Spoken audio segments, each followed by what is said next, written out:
Welcome back to the channel, guys. So this is video 5 in the series. So in this episode, we specifically talk about our favorite topic, distortion pedals. Okay, so if you've not watched the earlier videos in the series, I would highly advise go watch it because we covered some crucial points that will come in handy in this whole tone chasing or tone crafting series. Now, specifically when it comes to distortion, I don't want to get too technical into the the circuits or anything of that sort. We did that on the overdrive video.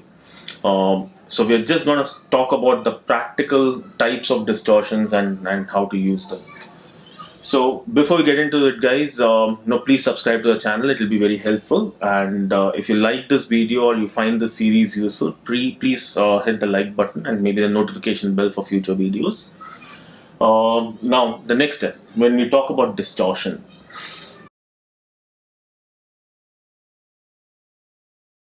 Personally, I'll not get into the construction. I'm going to talk types of distortion or the way I classify it personally. Number one would be the amp distortion. So as a guitar player, as a beginner guitar player, most of the classic songs that we hear or most of the iconic tones that we chase actually came from the amps and not a pedal. So if you look at Jimmy Page or you look at Paul Kossoff or you look at Gary Moore or you look at Slash, whoever you want, I mean whoever is your hero. So most of that distortion primarily came in from the amp. So you have to put it in the head, if at all you have an amp which has a good distortion capability, that is gonna be one of your go-to distortion types ideally. So but for this discussion, type 1 is amp distortion, which comes primarily from the preamp. Next step is basically emulating that. So you have distortion which are basically amp in a box kind of pedals. So I have the Behringer GDI with me, so which gives kind of a decent emulation of the Tweed, the Marshall, and the Boogie. So, and of course, I have this pedal which kind of emulates the drive of a Dumble pedal or Dumble amp. So the second type is basically your amp in a box distortion, which is very useful.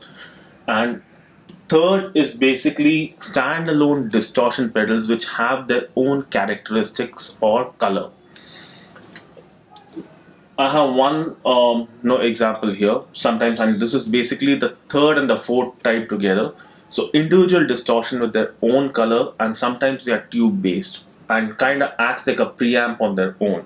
So this pedal has a 12AX7 tube which gets driven, and it has a full active EQ. So I can basically model the tone the way I want, craft it as close as possible to the tone in my head. So these are the three or four different types of distortion that one can really work with.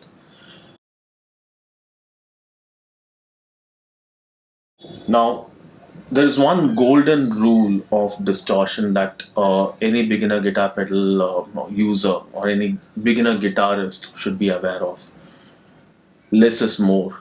So a lot of times we as guitar players we tend to misuse and abuse the distortion because it sounds great, when you're playing standalone, and it just appeals and it sounds huge and other things. But you have to be aware, the more you push up the distortion or the gain or whatever the knob is called, it's gonna muddy up the tone.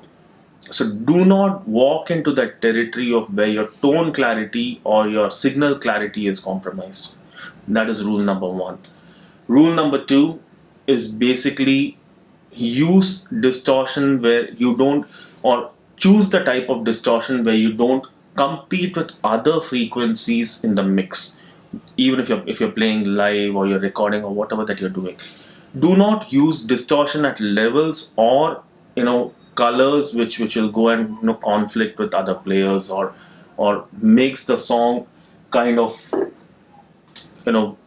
loud or muddy or it sounds unintended. So these are the two golden rules of distortion. Okay, now let's get into the samples. So what we're going to look at in the samples is number one, amp distortion. So you need to get a feel of what real tube preamp distortion sounds like. So we'll take that sample, and we will take a couple of pedals, or amp in a box slash pedal kind of a scenario, so to see how it sounds, and that will help you kind of place, which is the right distortion for you, especially if you're a beginner and you want the first distortion pedal, which one you should ideally go for. So let's get ready to rock.